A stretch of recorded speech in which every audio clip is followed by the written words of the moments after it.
From unpaid migrants to cases of bullying in hostels to Gaza and Israel, welcome to the La Project. I'm your host, Han Royani, and my co-host. BJ, what's up?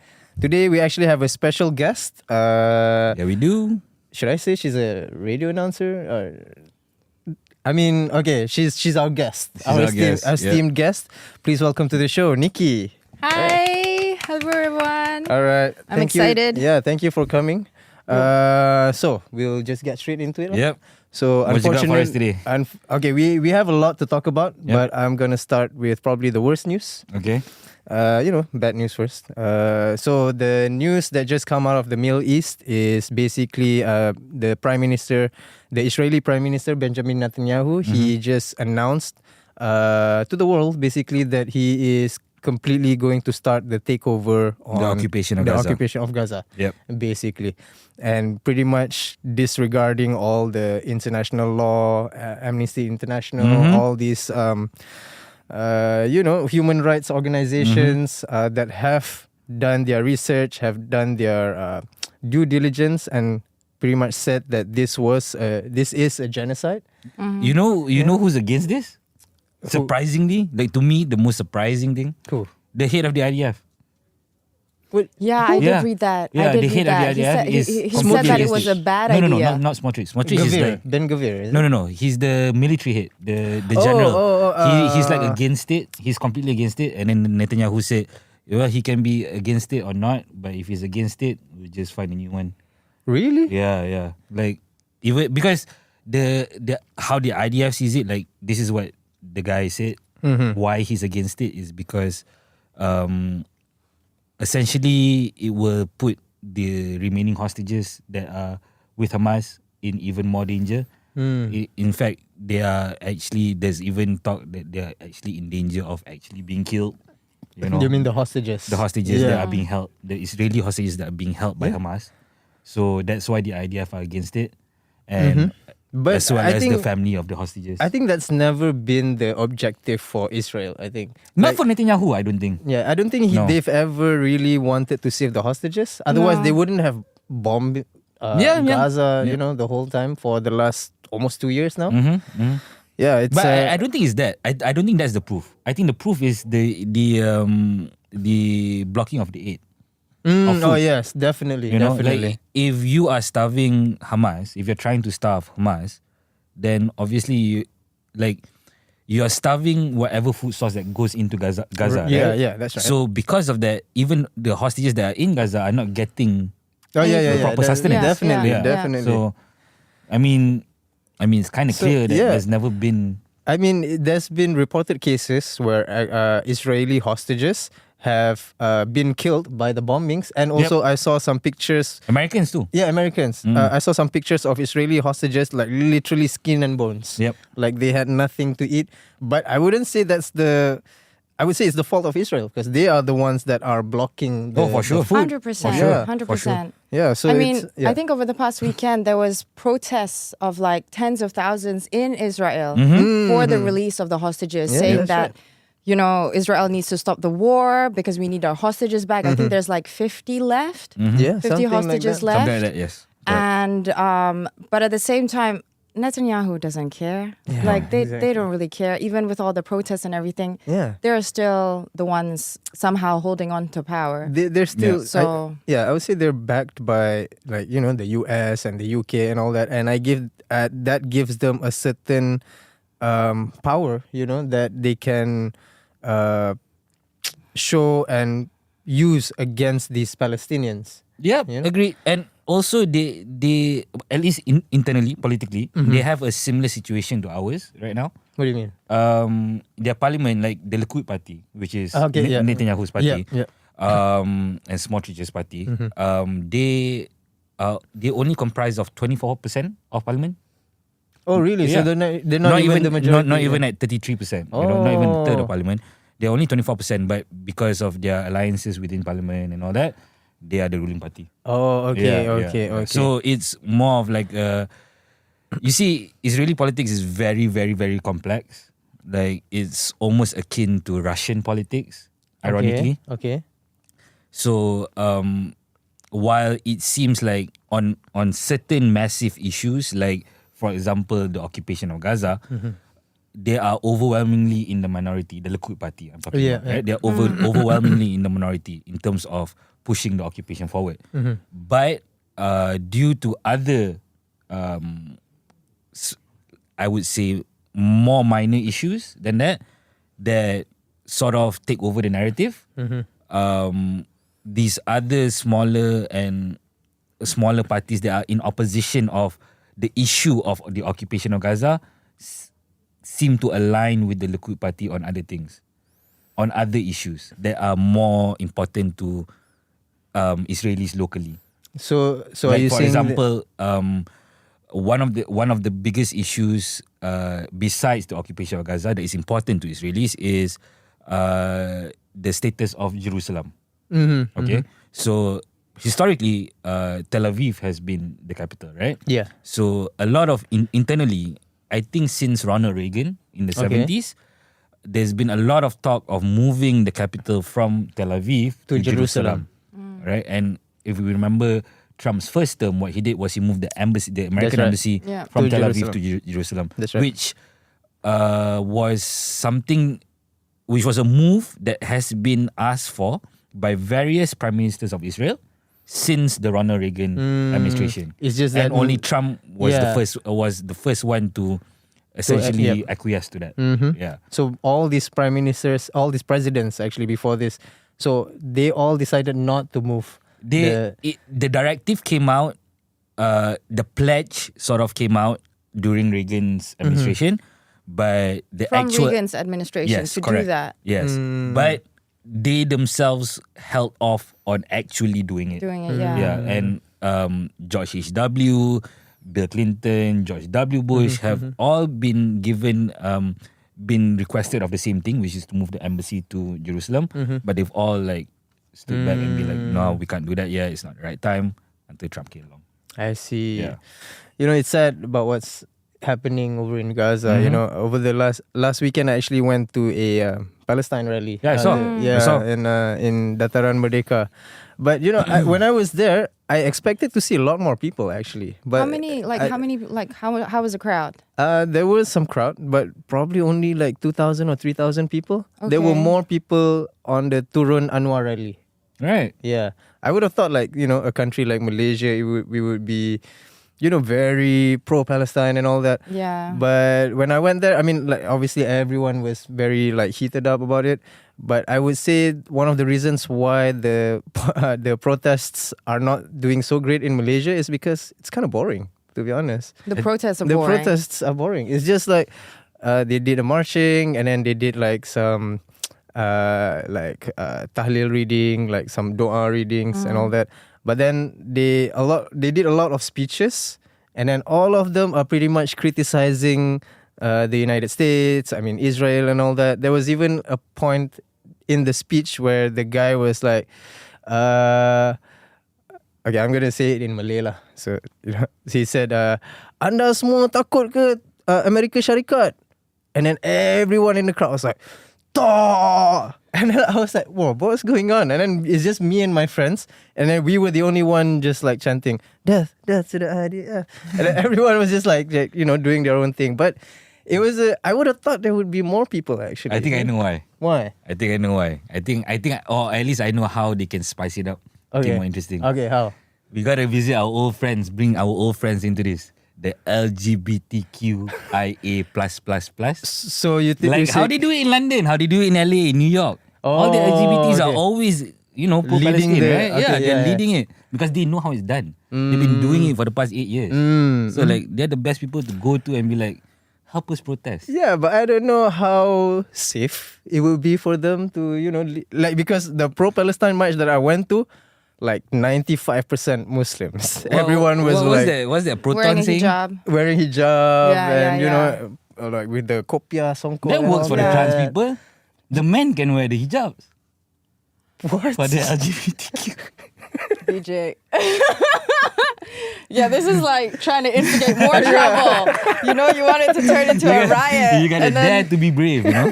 Dare to be brave. Goodness. No, but I mean, But I saw that the protest was from 4 until 11. yeah, Oh, That's a long a time. long. that's a That's a long really time. Like, what long were they time. hoping to fill it up with? They filled it up with like they Did did you a- stay the entire no, time? No, I was only there for like an hour and a half, 2 hour Okay, stops. okay. But basically they did like some concerts, like a few like imam celebrities were there. And Imam this was from Yeah. where to where? So they did the march from Masjid Jami'. Oh, And okay. then they marched all the way to Dataran Merdeka. They reached there around 6 p.m., something like that. And then it was there until the whole night, basically. They pretty much closed the road. So, I mean, this is why I think that there's not a lot of people. Okay, one of the reasons why I think that there's not so many people in these crowds compared to like in Europe, in the US, is that our government is not expressly in support of Israel. That's right. Like Yeah, yeah, all yeah, those citizens, they are like against their government, still giving aid, still Yep. providing military support.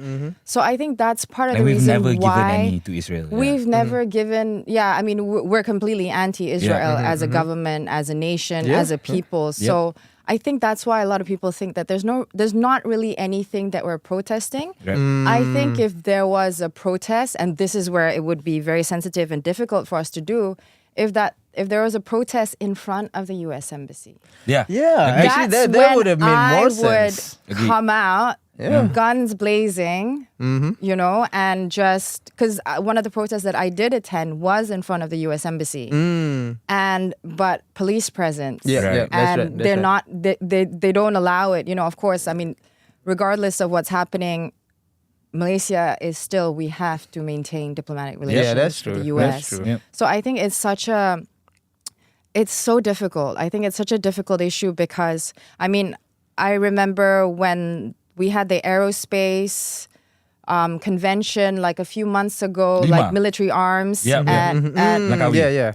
at Langkawi? Langkawi. Yeah, I think it was Langkawi. And we Lima, also yeah. had it Oh, in yeah. That's right. Apa, that place in Mont Kiara, that big, My tech. yeah, My My Tech. Tech. Okay, Yeah. yeah. Also yep, at that's My right. Tech, That's Yes. right. where Yep. Lockheed Martin, Yeah. all those companies were there, and people were protesting. Small group. That's the problem. Like even when I went, it's small group because you're going against companies, and then there's going to be yeah. police presence, Yeah. or you're going against a whole nation like America. You know, so but they're trying to ask the Malaysian government, you can't have because we invest in Lockheed Martin, like Yeah. we have deals with them. We buy. We yeah. buy from them as well, and they also supply to Israel and they supply to other countries.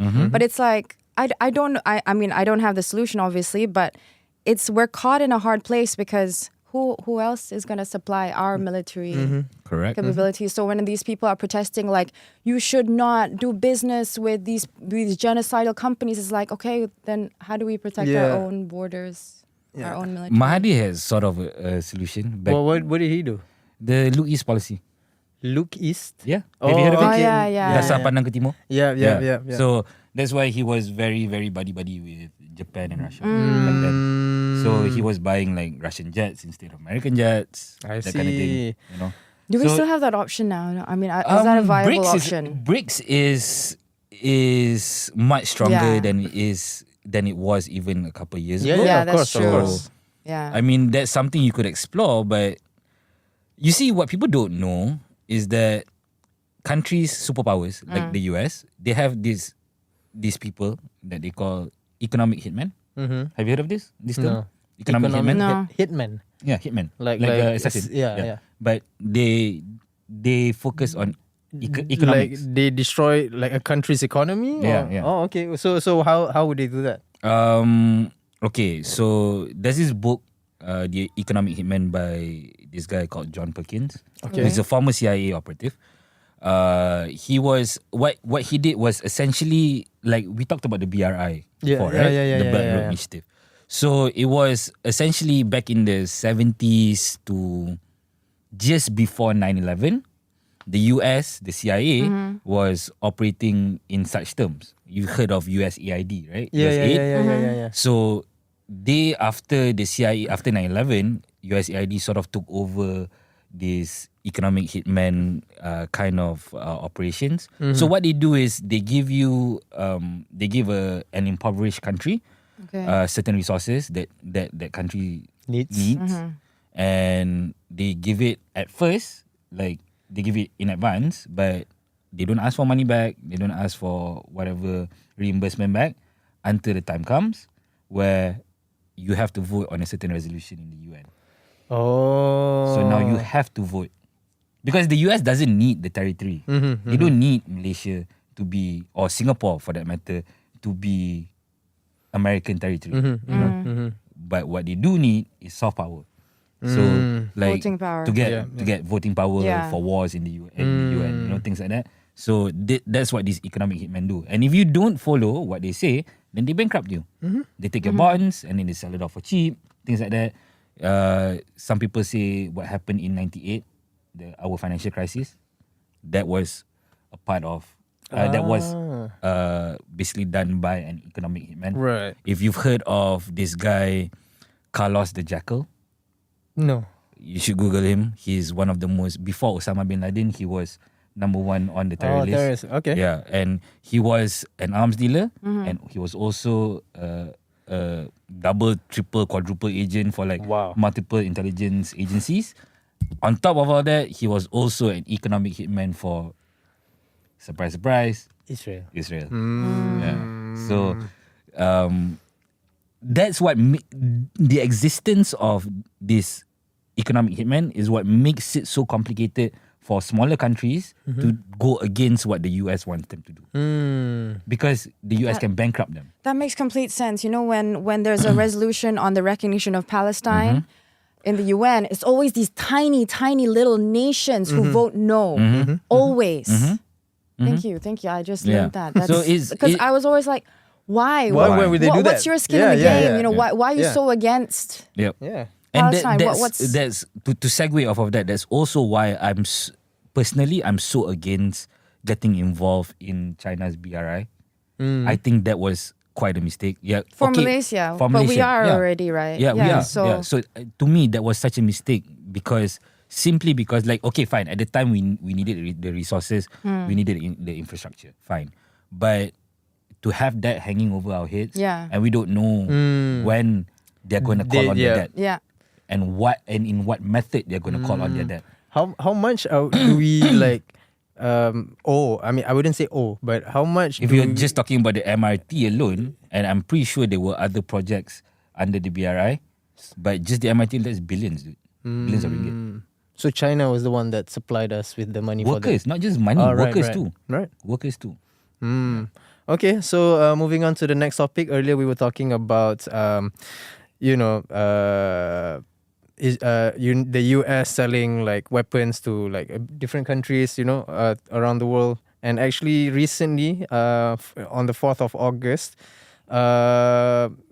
multinational companies in Malaysia are set to buy equipment from the US that are worth $150 billion over the next 5 years for the country's semiconductor, aerospace, and data center sectors, which is also one of the reasons why Malaysia only had a 19% tariff compared to some other countries who were higher. Yeah. So do you guys have any thoughts about this? Yeah, I guess we know how PMX was on the podium for that peace deal. I guess we know how he got to become the face of it. you mean the peace deal between Thailand and Cambodia. Yeah. Because there were American and China flags at the back. Yeah, because they were like observer states. But we all know. I think by now we can all figure out who was the actual broker of that peace. Like, it had to be China and the US.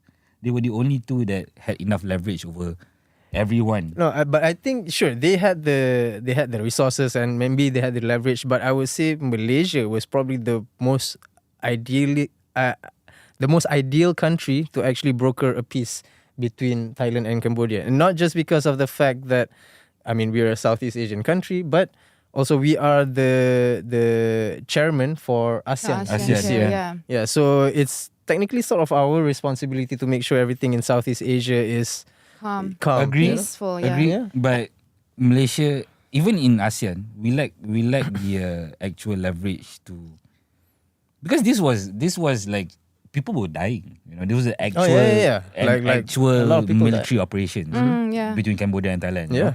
So To stop something like that, you need actual leverage. You can't just say, oh, I'm chairman this year, you made me chairman this year, you gotta listen to me. That doesn't work. At the same time, I kind of feel that, I think that none of the Southeast Asian nations want a war. Want much conflict. Agreed. So I think that Cambodia and Thailand were looking for a resolution at the same time. Because what was going to happen, like if things just escalate, that's just going to be a whole messy thing. Yep. And I think that Southeast Asia, like ASEAN, we're known for maintaining peace. Yes. And stability. Especially we're after not World a War very II. We're That's not a right. very like aggressive. We're not an aggressive nation Yeah. or like block of nations. So I think that I was very curious why the U.S. and China were there as observer states. I mean, there was no explanation. Or is it just because they're the superpowers, so they need to be there, they deserve to be there? I'm really not sure why. I think on the US part is mostly because of what's happening in the Middle East. They want to make sure everything here is happening all right. Because we are so close to China. Sure. You know what I mean? So if that thing is kicking off in the Middle East with their biggest ally, Israel, right? Yeah. They cannot take away resources from Israel to come and defend a Southeast Asian country. You know? They can't, not even against China. That's why they moved everyone from Taiwan all the way to the Gulf, right? The Arab Gulf. Yeah. Because they moved, like, if I'm not mistaken, 2 strike carrier groups. That means 2 groups of aircraft carriers with destroyers, with support boats, everything. Yeah.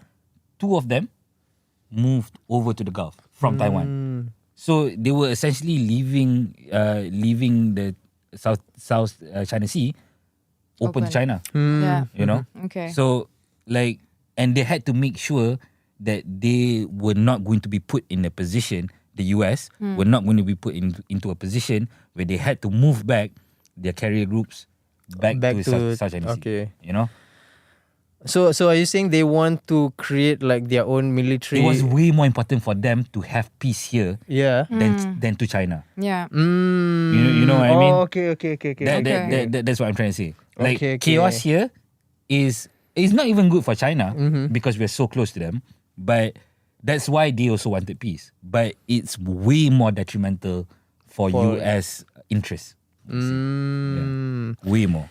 I think there's a lot of things why, I mean, I'm sure there are a lot of agendas from the US and China over why they were helping out brokering the peace deal between Thailand and Cambodia. But who knows? I mean, like, we don't know for now what are the long-term gains for US and China. But I think we'll see it over the next few years. Years, actually. For sure. Yeah. Okay. So still talking about like businesses. Firms in Malaysia are set to boost the tech industries, and some of the purchases from the US, like I mentioned, like $150 billion, include the US dollars. US dollars, $150 billion US We got dollars. money. Yeah.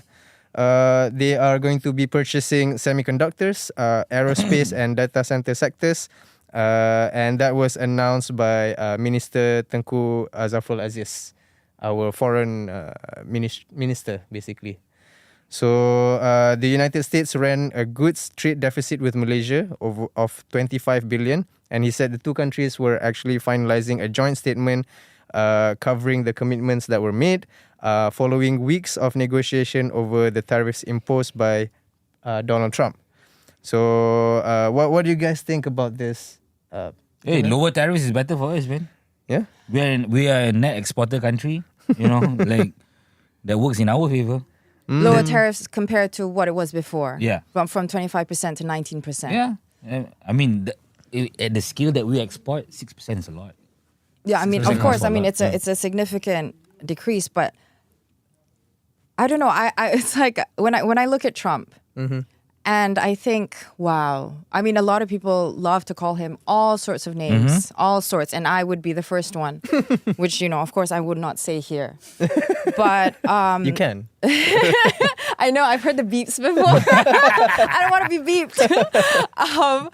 But I mean, if you look at it, you know, it's like when you it's like what is it called?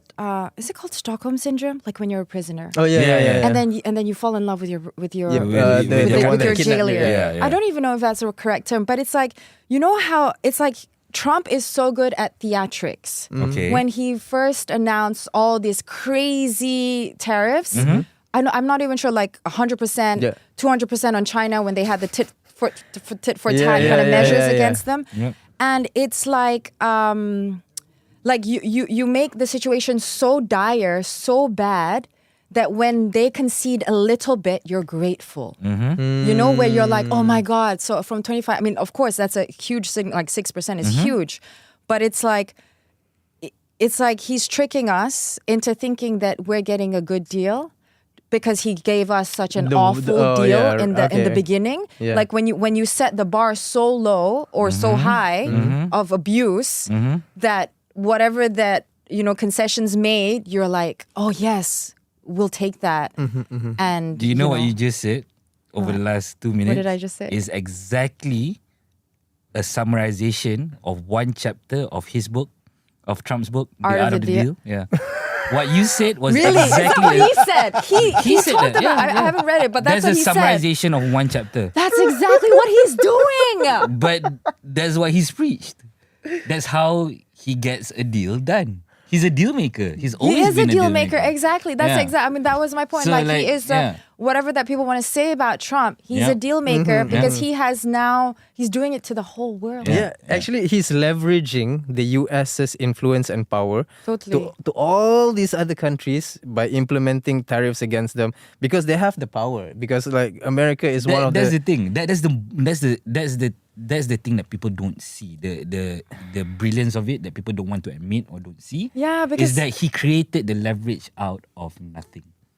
no because Just by no, no. essentially like signing some papers and be like, you all have tariffs. No, okay. You know? Sure. He Yeah. has that power, he has that influence. Yeah. But how do all these other countries are gonna think of whenever macam like we talk about Trump, for example? I would say like a lot of like we have like almost 200 countries in the world, right? Okay. I would say more than half of them at least are not fans of Trump and the way he is, you know, running America as a business. He's a deal maker, right? Okay.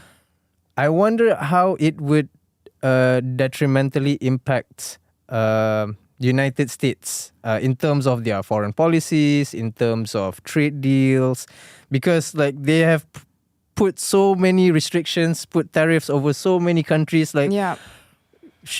like if I was the Prime Minister of Malaysia, let's not work with US. Maybe we can work with China instead, work with Russia instead, because they Like the are look east thing. yeah, look east thing. Look Yeah, east thing. exactly, because they are. And I understand why Trump is doing that because America has the power, but at the same time, you have to look forward, like look to the long game. You know, macam Okay. like how is this going to affect our relationship with other countries? Okay. Is it going to affect America for the better or for the worse? I would argue that they've been behaving like this for quite a while now, at least since the end of the Vietnam War. Just not so blatantly. Just not in public. Like now we have social media so we can see, we are exposed to this. A lot of that is also on Trump because he's been so transparent, at least social media wise, where he's letting social media, even social media into the Oval Office, you know, for important signings, important interviews. So it's part of it is on him, you know, but I would argue it's been happening. It's been happening over the last 50, 60 years, and people, the public, the layman, people like us don't know, just never knew about it. But it's always been happening. No, but I would say And people. on top of that, excuse me, I think that the leaders of these other countries are just not emotional about it. To be honest with you, they don't think of it in the lines or along the ways of how you just articulated it. You know, they're not taken into like, oh, how's our relationship? No, you know, and all that. Okay, so you know what I mean? I understand like what you mean. What it is to them is that, okay, right now this is my term. I'm talking about not Trump, but these other These leaders. leaders of these other Yes. countries. So yeah. like for example, let's take PMX for example. Right? This is my term.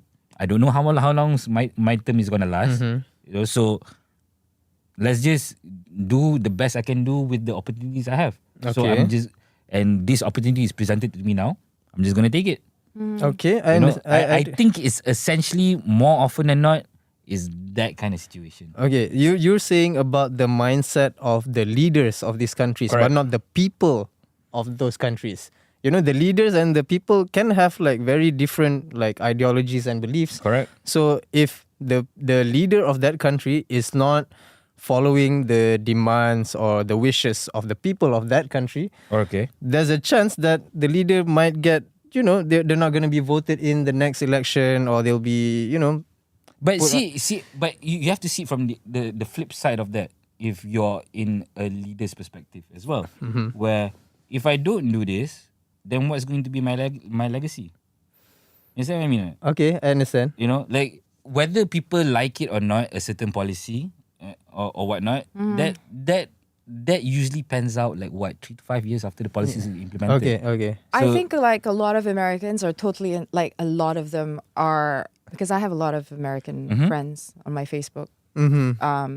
So a lot of them are, some of them, okay, I wouldn't say a lot, but for me, it's enough people who are in support of Trump. And they're very, you know, nationalistic Americans who are like, Trump is protecting our interests. And that was the whole divide. Like, you know, do you want an ethical prime minister or do you want a prime minister who's going to fight for your own country? And a lot of them are in support of Trump's policies. But I think I think what Han was saying was that, how is this going to pan out actually? Because like with all these tariffs, who does it actually affect? Like the cost of doing business. Because then I think the cost, I mean, correct me if I'm wrong, the cost of all these tariffs would increase prices for consumers in the US. Yeah, that's true.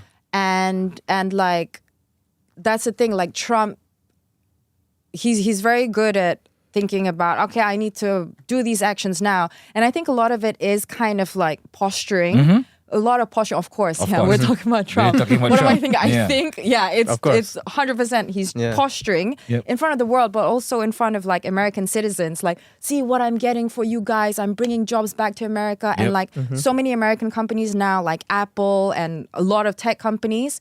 And I just read NVIDIA, AMD, they have to pay 15% of revenues that they sell to China to the government. So all this just happened. This just Wow. happened. 15% of their revenues Wow, of that's what they a sell lot. to China has to pay. That is in billions. Yeah. It comes to the billions every quarter Yeah. to the government. Yeah. So for the common people, they're like, this is great. You know, he's getting us more money and whatever.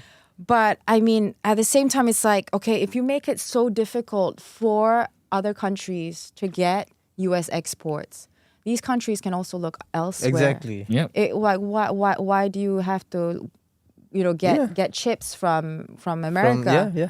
You know, maybe you can go. I don't know where's Huawei? China. Yeah, you can. Yeah, like they also make chips. Maybe not. I don't know if they're on the same par. On the same level, because I think AMD and NVIDIA make chips specifically for Chinese. And Intel. Yep.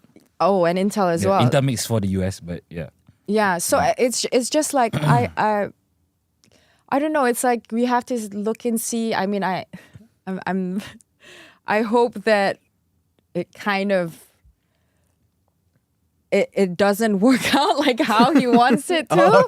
You know, Right. like because I mean, I don't think anybody benefits from a superpower becoming more powerful.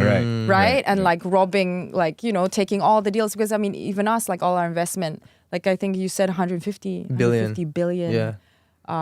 trade that we have to trade with US. With the So US, at the same yes. time, it's like, okay, he's very smart. He secured all these deals. Yeah, he secured like 100 bill from Japan too. Okay. Like a couple months ago. Wow. Yeah. But it's like long term, I don't know how it's gonna play Yeah, out. I don't know because right now I would say it's beneficial for the US because they are doing all this business. But maybe 10 years from now, maybe they're like, I think okay. what Trump is doing, like, okay, at least when it comes to the telco thing, right? The phone manufacturers, right? Apple. So it's long been speculated that if Apple were to shift all of their manufacturing away from China and into the US, iPhones would cost $5,000 US. Yeah. Yeah. That's like the common knowledge. Nikes would be $2,000. Right. I don't know. So I think what Trump's idea with the tariffs was to have them around long enough so that people realize that actually it's more expensive with the tariffs, even though they're making it in China or making it in Vietnam, in Turkey, whatever the case may be. So that when the manufacturers actually move manufacturing To the US. back onshore into the US, Okay. instead of charging right now, for example, under tariffs, it's $5,000 for an iPhone, for example. When you manufacturers get to move it back into the US, Comparably, Suddenly it's it's not Yeah, I gonna just be. got It's it. not gonna be. too suddenly late, it's 4,000. It's still more than the 3,000 that we are paying now, but it's less than the 5,000 under tariffs. Under tariffs. Out of the deal. That's a sick mind game. Sick mind game, but it's a mind game. If you want to be a billionaire, that's why you gotta think like that, no? Yeah, that's why some people say, all billionaires like they're all evil. Cause Yeah. We need analysts like this to explain it to the common Yeah. people. So in the end, when this happens, I mean, if it does, if it pans Yeah. out like how you say it can, then we need people like you to okay, guys, look, you've been duped actually Yeah, because yeah. this, and then so now you think you're getting a great deal when actually no, it was Yeah. way better before. You just gotta read his book. Okay, You read his book. I'm totally getting it. And then expose his whole game plan. Yeah, it's kind of Goodness. yeah. All right. Okay. So we're going to move on to Local news? Local news. All right. The first, we have two more news, but basically the first one is a little bit sad, and it's been going. The news has been going all over the country. Basically, it's about an incident that happened in Sabah hostel, Boarding school. boarding school. So Religious boarding school. Religious boarding Sekolah school. menengah Oh, it's agama. a religious boarding school. Sekolah Yes. menengah agama, yeah. Yes. So there was a student there that passed away. Her name was Zara Qairina. So the news basically when it first came out, nothing much came not a lot of information was out about this news. But basically when she was declared dead, they didn't do any post-mortem. They didn't do any they didn't check over They straight away the buried her, posthumous. right? Yeah. Yeah. They straight away buried her, which And was what did they classify the death as? Sudden- apparently the death was she fell from the third floor. Okay. Basically from at the hostel. And when she was basically. found, she was And still when- alive, right? No, She was just severely injured, but she was still alive. she right? was. I'm not too sure about that, but she was severely injured. Apparently, she had bruises Of and course, all yeah. that. So Was there a people. police investigation in the beginning, or they No, just buried her? there was no police investigation in the beginning. So they just after they announced her dead, they pretty much buried her without any posthumous what do you call that when they did Post-mortem. postmortem? Yes, Okay. they didn't do any postmortem on her Mortem. body.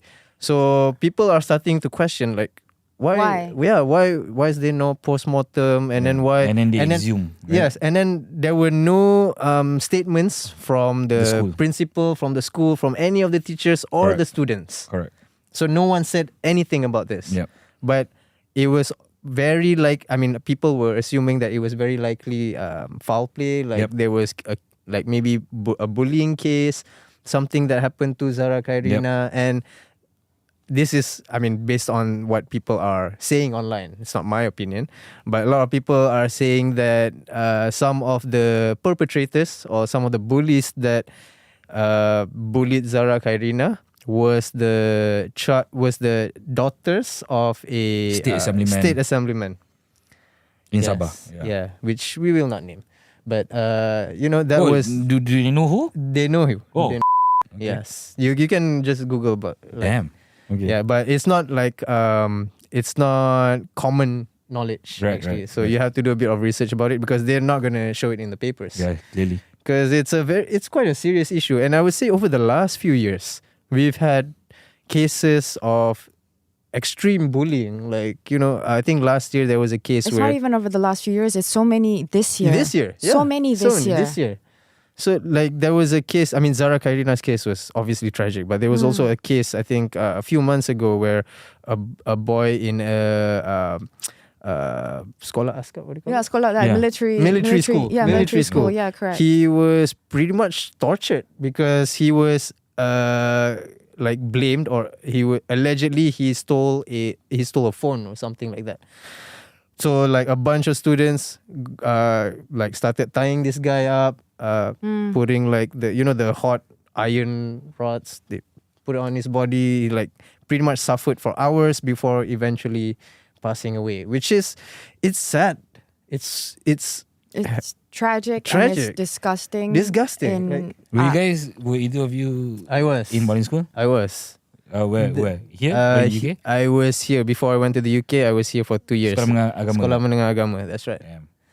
Yeah. But I didn't see. I mean, sure, there were maybe like some light bullying. I wouldn't say bullying so much, but like to the point of torturing people. That's crazy. I mean, that's insane. I think I don't know. I mean, back then, yeah, like you see a rise in these bullying cases, not just here, worldwide. You know, of like when they bully, they take it physically, and they harm you physically. I mean, mental, emotional, that's already bad enough. But I don't know why. What's happening? Why exactly. these kids? They're like so young. They're like 13, 12, 13. Like, what is it in you that you know what I think? What is it? I think, okay, this is me being like a very this is probably a conservative Point of view, but interesting. but I think it's got a lot to do with like the content that we're watching, like the TV, the movies, the shows. It's all about like in Malaysia. I think a few years ago there was a famous TV series, the fighting school.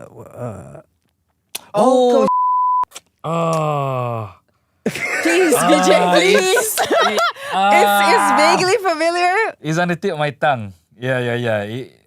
Okay, but explain the premise. Okay, so I can't mention the broadcast, but yeah. I know exactly it's what you're like it's right there. I cannot. But okay, the premise is. But the premise is it's like it's in a school, and then in the school they have like a fight club kind of thing. Yes. They had a fight club kind of thing. So. Oh my God. I can't let it go. I know. And the fact that these sort of shows are very famous in Malaysia. Kids are watching it, like young adults are watching it. And then they think like, oh, okay, this is like normal. At school we should be fighting. Exactly it, Han. Yeah. That's exactly it. Like, thank you so much because, okay, Project High Council. Yeah, that's the one. Okay, continue. Is that Sorry. a local? Yeah. Yeah. That's fucked up. I'm sorry. That's like really. That's. You can say it. Say it. No. I gotta be professional. My mom would not be happy if I. Yeah, I don't want to get beeped. No. Okay. So I read this study this year. They released a study earlier this year that said that the rise of violence in Hollywood, because there was a study like done in the US actually, the rise of violence in Hollywood, the rise of violence in Hollywood movies, TV shows has like exponentially risen. Okay. Where they counted the moments that there was violence or there was bad language or whatever. It just significantly rose over the years, over the past like 3-4 decades. Right. And then they said that this completely influences how normalized violence is and how acceptable it is. Yep. And 100%, I think it totally influences the younger generation. And not just that, us too. Yeah. Where, okay, that's why you can go to war and slaughter all the Palestinians. And people are like, I mean, we see this in TV, we see this in movies. This is what happens. This is how the world works. Violence is a part of the world. We become desensitized to it. Yeah. That's insane. I'm sorry, that's insane. Yeah. Because it affects like Zara Qairina. Zara Qairina, Yeah. and I mean, yeah, I mean, like, I'm not too sure the correlation between the content and the actual crimes that are happening, but I think that's a completely valid For point. sure, it has some Of influence. course. For sure. I mean, okay, I have to say, I don't know if I can say this, but I mean, I am so angry whenever I turn on TV and I see so much violence, local TV, violence against women. So much. I cannot stand it. Right. Every single storyline, you see a woman, a beautiful woman, like the most beautiful woman ever, getting shaken up, getting beaten, getting thrown. Really, you just turn on daytime TV Yeah, and you yeah. just go through You see this sort of news all the time. Yeah. You see these kind of storylines. It's always like abusing women, and then you wonder why there's so much domestic abuse. Because all these men, whoever that watches it, they see it and they're like, this is normal. So kalau aku nak buat macam ni kat, isteri aku, girlfriend aku, awet aku, boleh lah. Dia pun buat. Laki handsome gila ni boleh buat to this beautiful woman, and she doesn't leave. Yeah. She doesn't leave. She cowers in a corner and cries. Yeah. So that's one of the reasons why I'm like, I will never go into daytime TV. I will never, because I don't want to perpetuate that kind of storyline and say like this is normal, because it is. Yeah, you make it normal. I'm gonna get beeped, but that's crazy. You know what I mean? It's one of the biggest Malay movies of the last decade. Is it Yeah. Omba? Yeah. That's insane. Ombak. Yeah. Umar Rindu. Can you tell What's that about? The Actually, opening Yeah, scene can is you- I've Zara never seen Qairina that. getting raped by Aaron Aziz, dude. What? Yeah. That's the opening scene. What? You've never watched Umar Rindu? I've heard like the I've songs. heard of it, and and Yeah. so I'm not as The shocked. opening, But yeah. and then continue. And she falls in love with him. You see? Sorry. You see what we're up against? What So the I think, because I do the news. I was a news presenter Yeah. on radio. Right. And I do the news, and I see the domestic ministry, or like women, family, and something Yeah, that's yeah. very long ministry, kind of yeah. women, family, and community ministry or something. Where they're always talking about education lah, apa benda lah, Yeah, yeah. strengthening women lah, because rise in domestic abuse cases. And I just want to say, like, look at what we consume. Yeah. Turn your attention to media Right. and tengok apa yang semua orang tengah tengok. Yeah, Because exactly. I think that is the problem. It's the culture. Yeah. You nak educate orang macam-macam. Everybody knows bantai isteri is not a good thing. No? Yeah. Tapi kalau benda, if you see it, if that's what you see all the time, you're gonna be like, it's okay if I do it. No, and laki yang buat like Aaron Aziz, so handsome. Yeah. Yeah. Manly. Yeah. See, So, yeah. I have a slightly different take on this whole bullying thing. Okay. I went to boarding school myself. Okay. I went to one of the, even today, I guess, is one of the elite boarding schools in Malaysia. Okay. Not gonna say which one, Okay. of course. But y'all know who I am. You do. So yeah, I was fairly, I was bullied quite. I wouldn't say relentlessly or mercilessly, but I was bullied quite a bit. Okay. I was Okay. like, when I was 12, coming onto the teen, I was like a short little chubby doughboy, So Okay. like, There's a difference between being bullied and being teased. no, I was actually bullied. dude. You were bullied, Yeah, okay. it was to toughen me up. That Okay. was what my seniors were telling me. Like, It was to toughen you up. Yeah. Macam Yeah. ragging, is it? Ragging. But I was beat up before. I had to Singled wash. out or a bunch of newcomers? No, I was singled out. Singled a bunch out. of newcomers. Oh my God. At the start, it was like a bunch of newcomers, but eventually, as they wade through, like, the doughboys and the soy boys, Yeah. which I was. I lived quite a sheltered life when I was in primary school. Okay. So like, yeah, when I got there, like it was sort of to toughen me up. That's what they said. And to be honest with you, I kind of appreciated it because it kind of did toughen me up. I feel like, they Okay. didn't go overboard. Okay. Let's be fair about that. Okay. They didn't torture me. They never use hot irons on me and whatnot. But if someone were to be caught stealing, especially a student caught stealing from another student, They will be disciplined. it would Kena be bantai. there would be some sort of Punishment. but not from the teachers or the Yeah. wardens. From the It'd be like a social correction. Is that, what is it Right. called? They call it like, I can't, it's okay, go Yeah. for it. Yeah, like social So, correction between the yeah. people, like Between among your the peers. students. Yeah. So, Like vigilante justice. something like that. But it was like a thing where everyone would get involved, So like in my school, we went a big school. Okay. So we had quite a small number for each batch of students, each year of students. So it sort of kept everyone in line in that sense. More than the teachers spouting their discipline and all that. That social justice kind of thing, it was what really kept everyone in line. Like make sure, especially the guys, because there was once we went for like a camp. I think I was in Form 2 at this time. Okay. 14 years old. We went for a camp.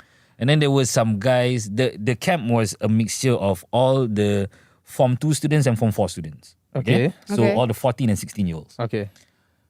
During that camp, there was a small group, I think there were like 3 or 4 of them, of 14-year-old boys, Form 2 boys, who went and sort of mengendap, you know, when the girls were showering, you know, that kind of thing.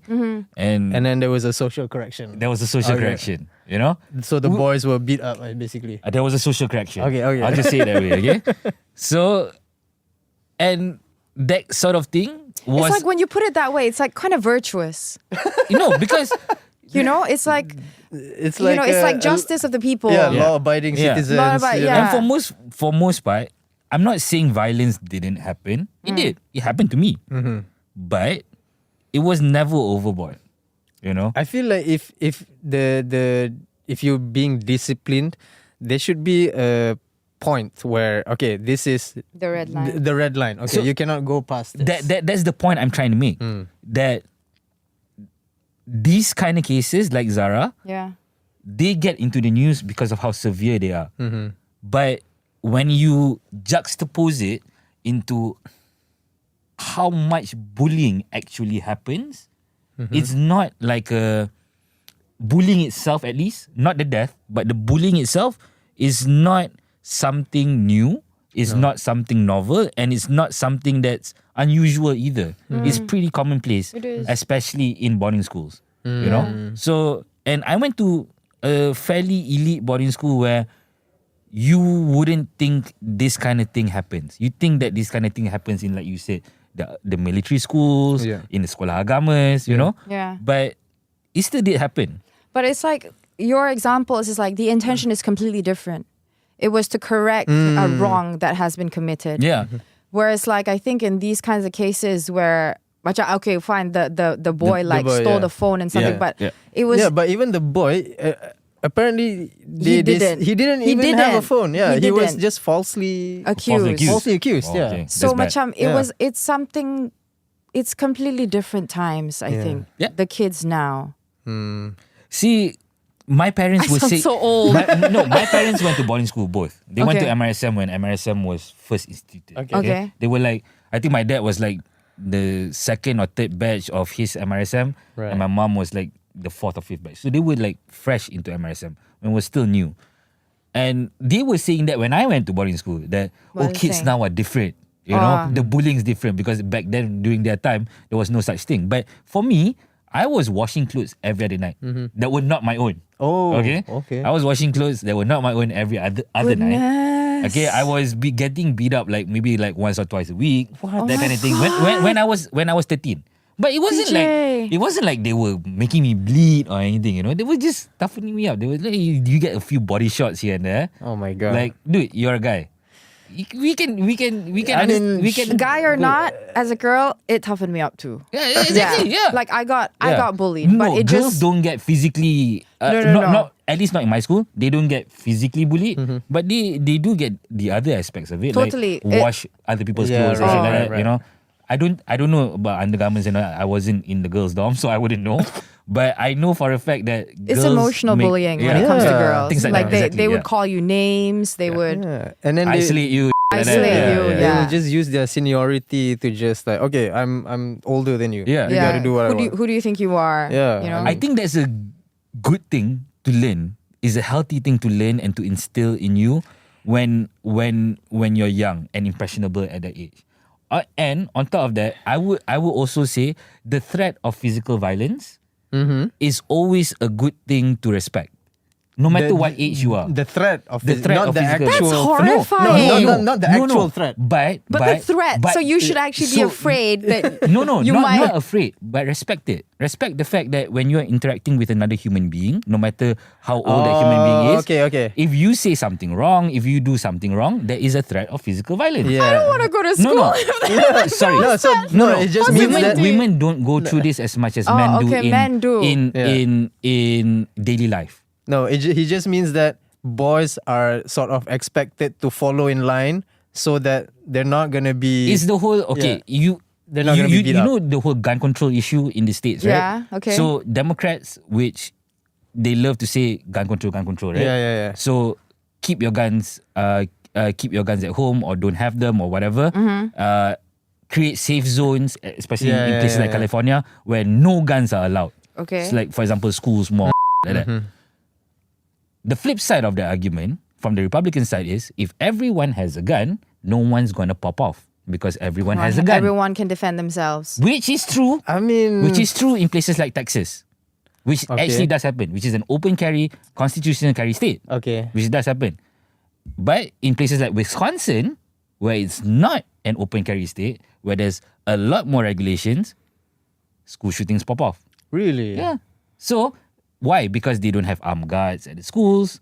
You know, they have metal detectors, but they don't have armed guards. And usually school shooters show up way before the metal detectors can get you. You know, you start shooting from outside the school most of the time. So, I'm not saying which argument is right. I'm just saying valid arguments exist on both ends. Oh, sure. You know? Okay. So, it's the same thing when it comes to men with men interaction. Okay. That's something that we constantly have to be aware of.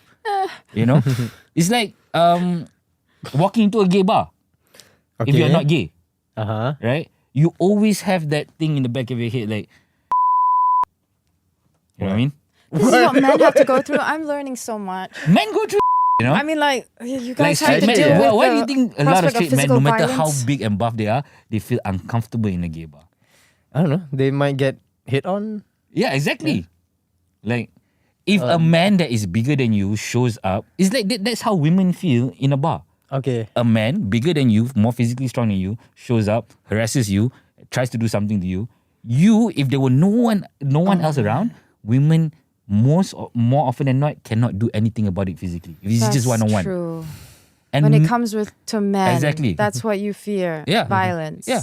So not to say fear it to a sense to an extent where it's immobilizing, but respect it to know there's that okay, I have to be possibility. respectful between Yeah, men, okay, I so that understand.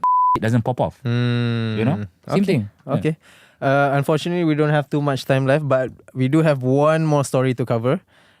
So basically, a few days ago, this happened recently at the Anugerah Melody Terhangat. Oh, Okay, so it's basically an awards show, and one of the hottest couples right now in Malaysia are Bella Astila and Syed Saddiq, right? So they're like everywhere. If you go on Instagram, you might see them once in a while. But but basically, they were there at the Anugerah Melody Terhangat to give out an award. Basically, well, Syed Saddiq is a celebrity now, not I just a guess so. politician. I Wait, they guess. were both there to give They out were the both award. there to give the Okay. award, basically. Okay. And It's like the Kim Kardashian of Malaysia.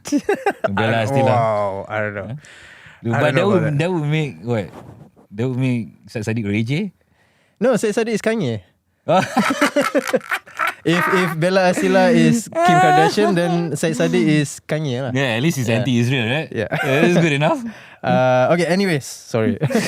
Basically, they were giving out an award for the hottest female celebrity, which eventually created a controversy because if you guys don't know, Bella Astila was previously married to, who's that guy? I don't know his name. Alif Aziz? Yes, you that's the know? one. The Singaporean dude? I think so. He's Singaporean. Yeah, Alif Aziz. Yes, that's Alif right. Aziz, that's right. So the case was that Alif Aziz notoriously cheated on Bella Astila with a number of Multiple women. multiple Oh, really? celebrities. Okay. Yeah, multiple celebrities. Wait, is this the actually. case last year? I don't think it was last I year. don't know. Oh, was Couple this? years ago, maybe. Yeah. So It really blew off, and it turns out he was having affairs with so many people. Like, It's that couple. It's that couple, Go yeah. to, And then, like yeah. KTVs, yeah. KTV lounges together Okay. with other celebrities and all that. Okay. And then Yeah. Bella Astila, after she she divorced him, Okay. and now she's They were with- actually married. they were actually married. They have Okay. kids. Oh, they have kids. They have Married. kids. Yeah. Okay. So, but now she's with like Syed Saddiq. lah. 2025. Yep. Fair So the controversy was they were giving out the award for the hottest female celebrity to Sophia Al Barakbah. Okay. So, Okay. Don't know who that is, but apparently, okay. Sofia Al-Barakbah is also one of the women that was allegedly with Alif Aziz. With her ex-husband. With her ex-husband. Okay. When they were together? Yes, when they were Yeah. When Bella together. and him were Yeah, together. pretty much giving the award to the girl that was sleeping with a man a few years back. Damn. Yeah, awkward. Damn. Oh my goodness. This was what show was it? Anugerah Anugerah Melodi Terhangat. Who organized that? Was this you guys? Was it Mija Prima? No. That'd be so hilarious No, if it was. but a dude. lot of people were saying that it was Rigged.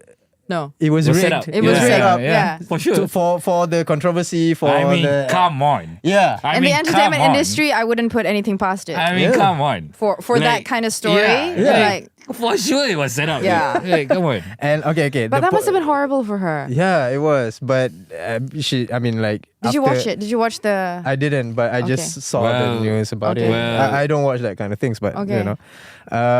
but it was okay. To go back to the point earlier about when we were talking about violence in schools, about bullying, and that we watched the media, the content that we watch, basically like making us Influences. desensitized or like programmed towards doing those things. Mhm.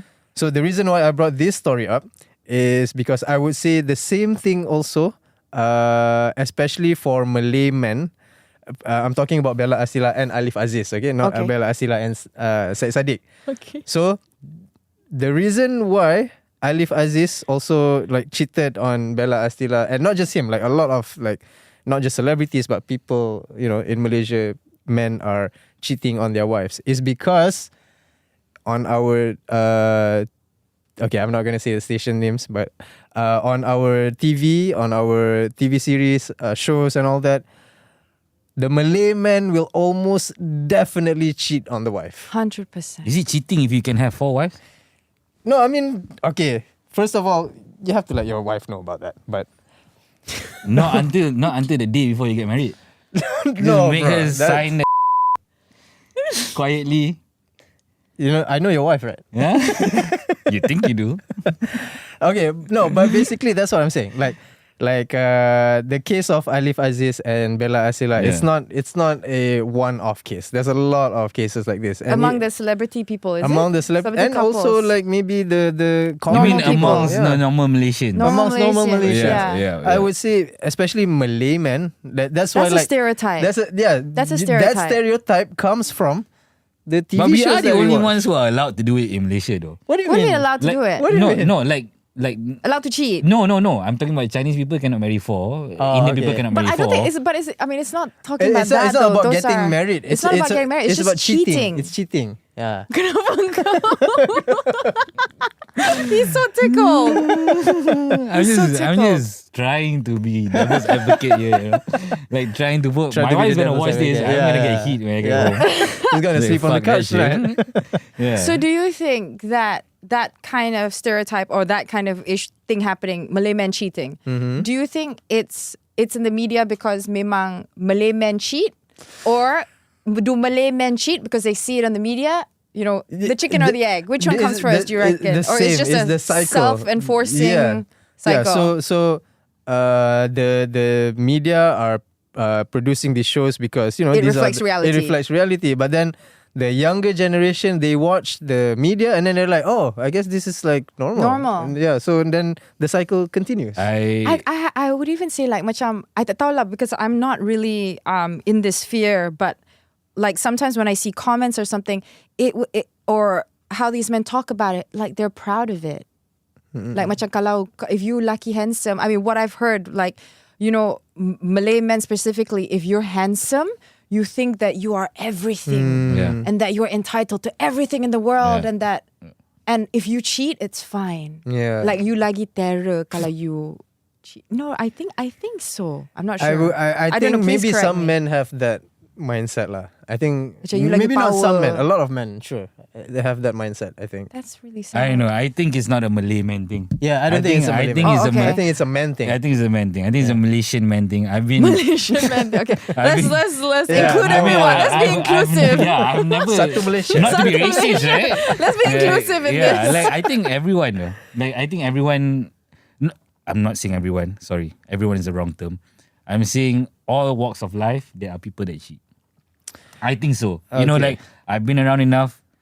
Tapi I've seen a kenapa? lot of things, and I've seen equal amount of Chinese men, Malay men, Punjabi men, even you know, who cheat on their sure. wives.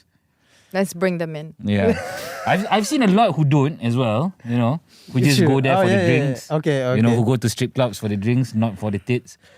Some people do that. Wait, strip clubs were Yeah. here?